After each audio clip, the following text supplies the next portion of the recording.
My name is Amy Cohen. I'm the Director of Neighborhood Business Development at the Office of Economic and Workforce Development. Some of you know it as the Mayor's Office. I'm going to introduce our team that's going to be managing the meeting tonight and that's been working on this project. And then I'm going to say a few introductory remarks before we get into the heart of the presentation and discussion. I work with Andrea Baker. She's our lead project manager in this project with Office of Economic and Workforce Development. We are working in tandem with the Local Initiative Support Corporation, LISC, and Marcia Murrington, if you could stand up. Marcia Murrington is Senior Program Officer at LISC. LISC is a national community development organization that has a focus on affordable housing and economic development and is our partner in the Neighborhood Marketplace Initiative, which is our program for commercial corridor revitalization, which I'll tell you about in a few minutes. We are working with some consultants from AECOM. We have Alexander Quinn, we have Cheyenne Lupke, and we have Jennifer Phelps Quinn, and they are our economic consultants on this project. We are working with Monica Hudson, Karina and Robert, whose last names I don't know, but they're with the University of San Francisco.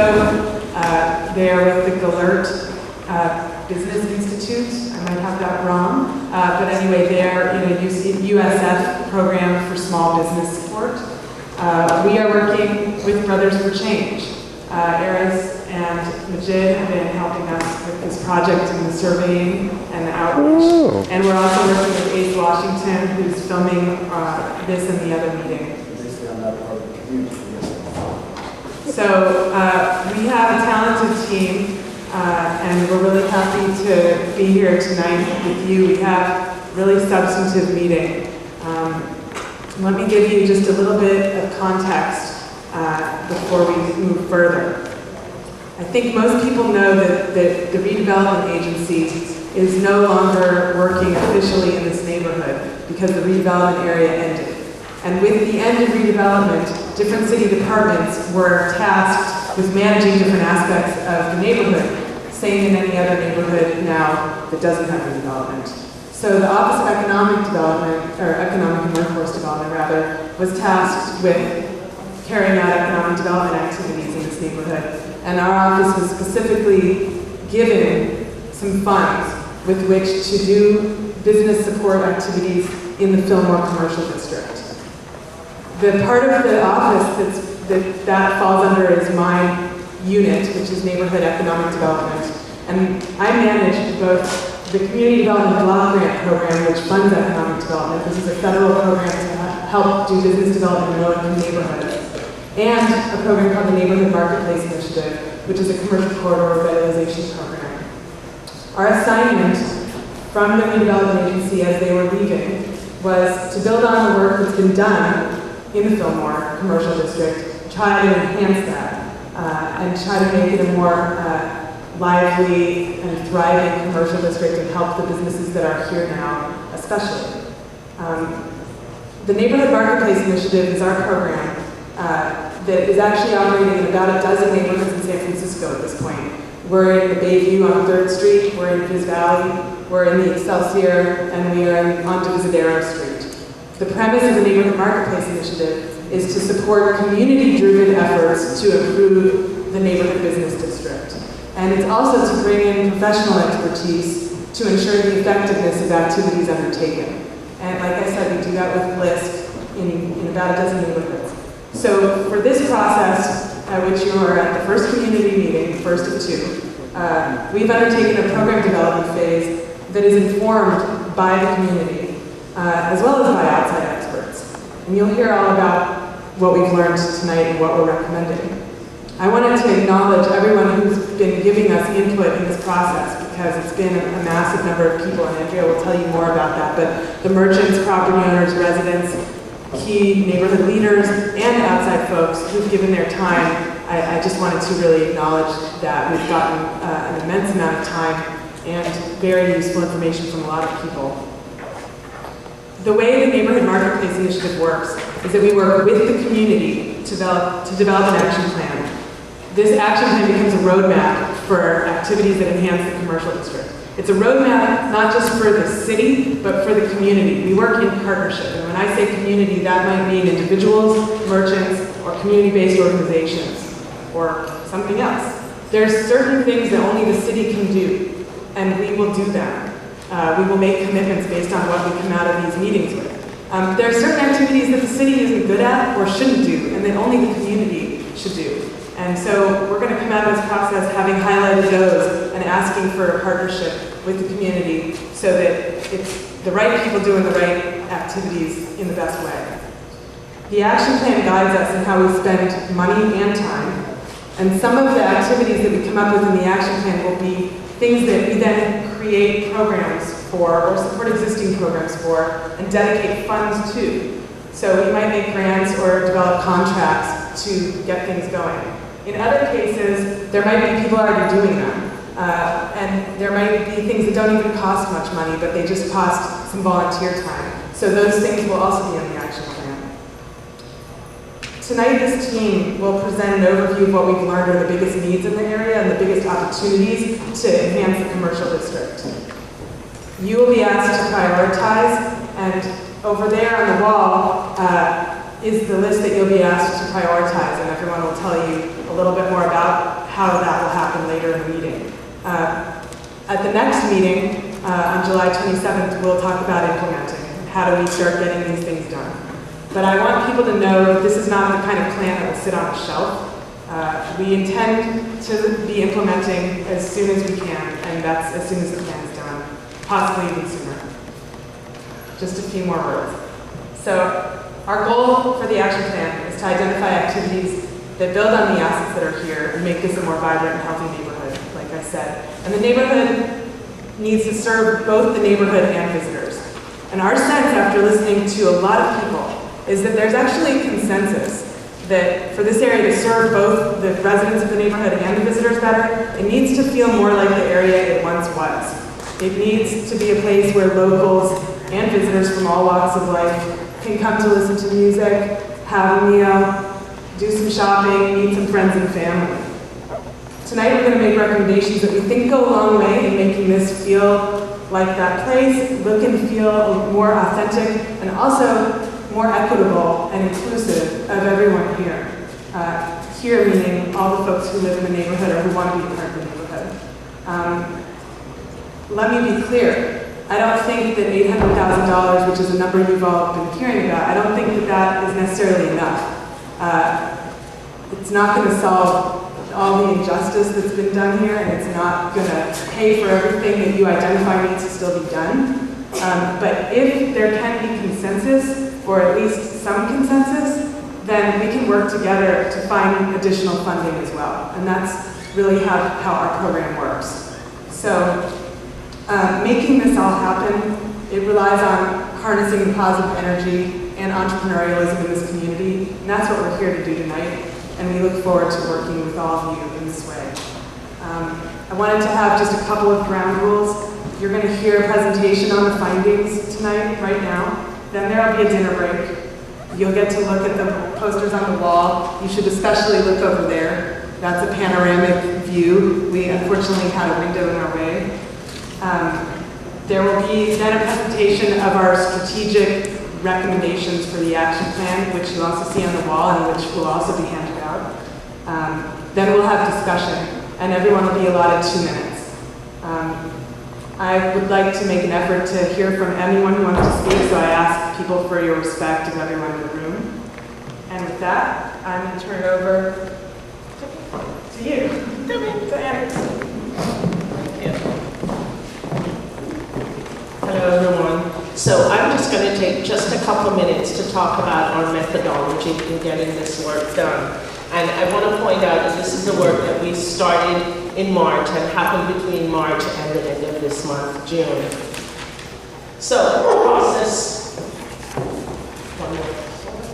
Thank you. So we started first by reviewing previous reports and studies. It was really important to us not to spend a lot of funds and limited resources kind of redoing what we've done before. We also did shopper surveys. We wanted to understand shopper habits in the neighborhood, and those were done by Brothers for Change. There were 20 plus merchants along the strip who were interviewed, and along with that, we also interviewed stakeholders.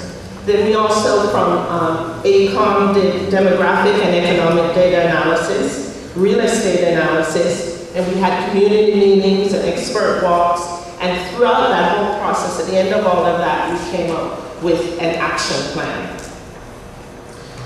Just to touch on the expert walks, some of you in the room were here and present. We had 2 of them, one on Thursday, May 25th, and the second on Wednesday, June 3rd. And as those of you who are here probably noticed, we had both. We had Fillmore stakeholders and merchants, we had real estate brokers, economic development experts, developers, and city agency staff, including Supervisor Mercurini's office, the Small Business Commission, and MOUWD, and other local retail business owners.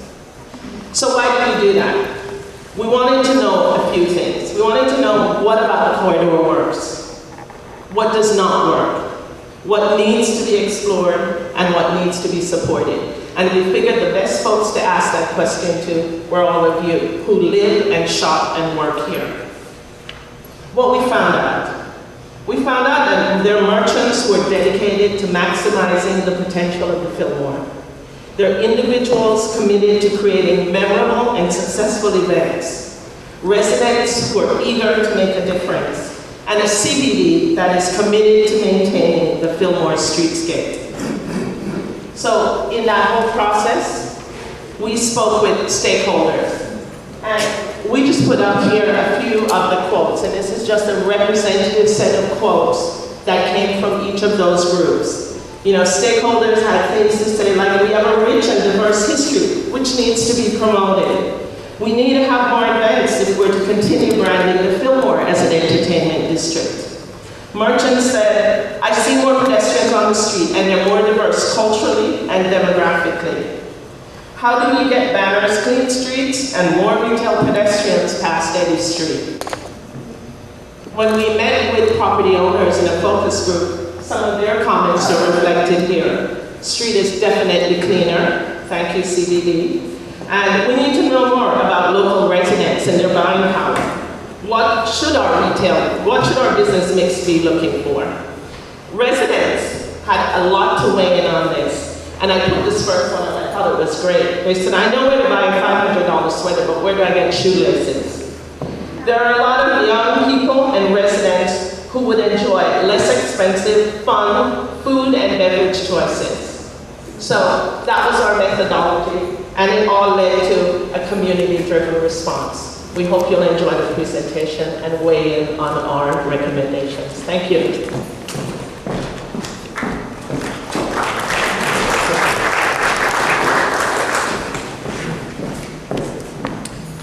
Hi, my name is Sean Lotfi, and as I introduced me earlier at AECOM.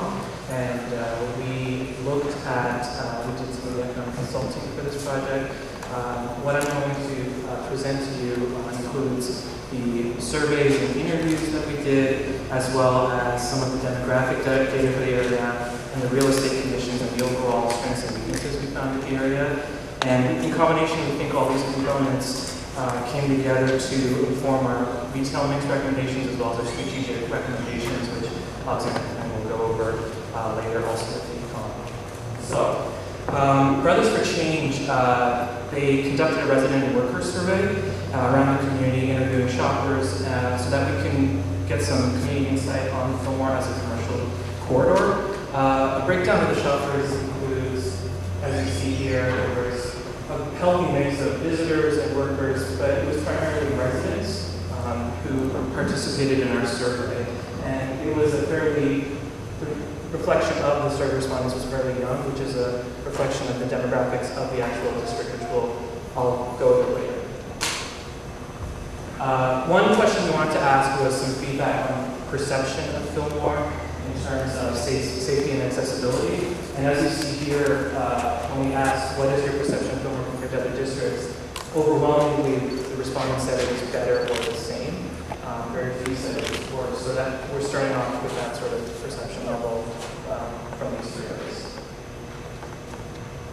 And that is. We also asked about what do you visit on a regular basis, but it's not available in the Fillmore. And primarily, what we found was that people were looking for high quality, more specialty food options that wasn't available in the district. Other categories included general merchandise or clothing. The responses on drugstores and bank and cash checking and dental and medical offices are reflective of the high daytime worker population in the area, which I'll go over later as well. Oh, sorry. We also asked what would make your experience more enjoyable. And what we found was that most people responded that they were looking for easier parking. So I think what we thought was that this necessarily isn't a reflection of the quantity of parking, because actually there is quite a bit of parking in the area. It's more accessibility and cost considerations regarding parking. Other considerations were places to sit and relax. There is open space, but it's not really conducive to sitting and relaxing. Also more interpretation, which is a reflection of the diversity of the neighborhood, and more business variety, more tenant mix in terms of retail, which I'll cover later as well. We also, USF conducted some merchant and business surveys, and one of the primary questions that we asked them was, what do you feel would be complementary to your business? And not surprisingly, the responses reflected businesses that would increase foot traffic or make it a little more vibrant or lively, and bring in maybe possibly more physical enhancements to the corridor. So the categories include nightlife retail to make it more active at night, more casual dining as opposed to the extremes of the market, and more higher end retail. So that's a reflection of those desires. We also asked about relevant market and social trends that we think are impacting their businesses. And just to go through it briefly, they responded that they see more younger professionals, which has been a trend that we've seen over the past 5 to 10 years. More local concerts, obviously, because of the jazz venues, as well as from the Fillmore Auditorium. We have the farmers market, which is relatively recent and is also drawing in local Yoshis, which has significantly impacted sort of the nature of the neighborhood, as well as some merchants feel that the rent levels may not be justified and may be too high. We spoke to Urban Solutions to get some feedback about who have had long experience in dealing with the community and providing business assistance. And so we wanted to ask them, based on their experience there, what do they feel were some of the commercial needs for existing or startup businesses. And they pointed out 4 specific major areas, including access to capital when needed, particularly in certain economic rough times. Access to IT capabilities, which affects their day-to-day operations and could advance that.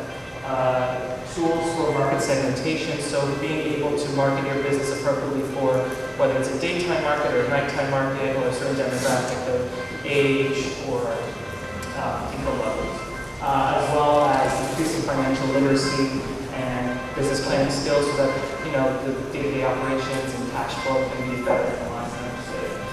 I'll go through the demographic overview just to give you an idea of the demographics of the neighborhood. So there are 3 geographies that we consider important for this study. We have the commercial corridor, which is the commercial and retail hub of the Fillmore, and it's Fillmore between roughly Post and McAllister. We have the neighborhood, which is roughly a 5-minute walking time from the commercial hub, and is considered about 3 blocks in either direction. And we also have the relevant trade area, which is roughly about a 5-minute driving time. For the neighborhood, the demographics we saw, it's densely populated. It's relatively young. We have a median age of 30. It's very highly renter occupied, over 90%. And it's quite diverse, with a third African American, 28% white, and 22% Asian, and quite a significant number of families in the neighborhood. For the trade area, which is the wider geography, we looked at, we saw that it's still considerably dense, and it's also a very significantly young population, even more so than the neighborhood level, and it's a very highly educated, with 45% with a college degree or higher, which is reflective of actually San Francisco overall. But there's also less families than what we find in the neighborhood. Just in terms of household income distribution, we saw that for the trade area, we saw it was reflective of the fact that there was two ends. We have a quarter that is less than 25,000 median household income and a quarter that is more than 100,000, so it sort of skews in those two directions. And if you look from the neighborhood and then go out to the trade and then out to San Francisco, you see that the median household income actually increases as you stand. Now I'll go through the retail conditions on the ground, the real estate and the retail market. For the existing retail space that's currently there, what we found was that the vacancy rates are roughly 35%, which is obvious if you do walk along that corridor. We think that this might be a result of the actual asking lease rates that are currently on the corridor, which is roughly around $2.75 to $4 a square foot triple net right now per month. So considering that these rates are on par with, say, the financial district or the Market Street or Soma, we think that these rates may be too high because they don't have the same foot traffic as these other areas. We looked at taxable sales trends. Actually, is there a slide before? No. Oh, okay. Taxable sales trends, what we found was that the primary source of sales in the street is restaurants, with over 2/3 coming from the restaurants. And compared to San Francisco, which is at roughly a quarter, that's significantly higher.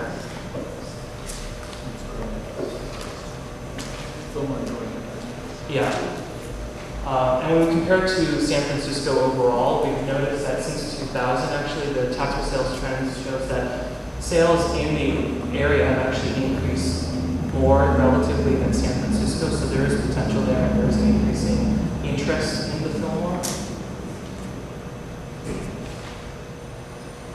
We looked at retail oversupply, and we looked at what was actually maybe too much that was existing already on the corridor. What we found were that the categories that were too prevalent for the trade area included clothing, accessory, luggage and leather goods, florists, and CD and record stores. So these were considered to be oversupplied. And then we took all this data and tried to come up with what are possible retail opportunities for the district.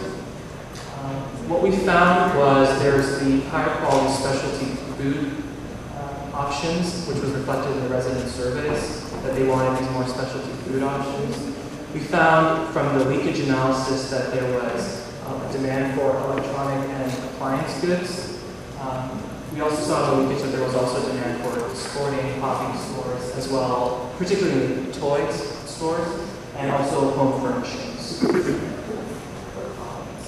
We also found for the retail opportunities that we thought that the nighttime street food vendor option would provide not only increased foot traffic, but would also capitalize on the younger population as well as spillover traffic from the Fillmore Auditorium and the Sundance Kabuki cinemas and the general activity that goes along in the area.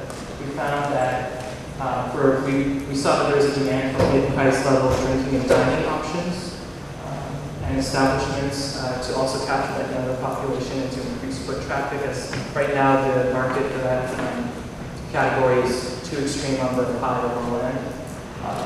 And we also thought that because there's a high daytime worker population, there's roughly 2,000 people who work in the area, that there's a potential to capture sort of dining and takeout options during the lunch hours in the mid-range. And also, because of the high daytime worker population, we think that there's demand for a full-service bank, and also that would also create a sense of community. So I'll just go through the overall findings, sort of the strengths and opportunities as well as the weaknesses in the area. And this is a reflection of feedback from the surveys as well as what we found there. Thank you.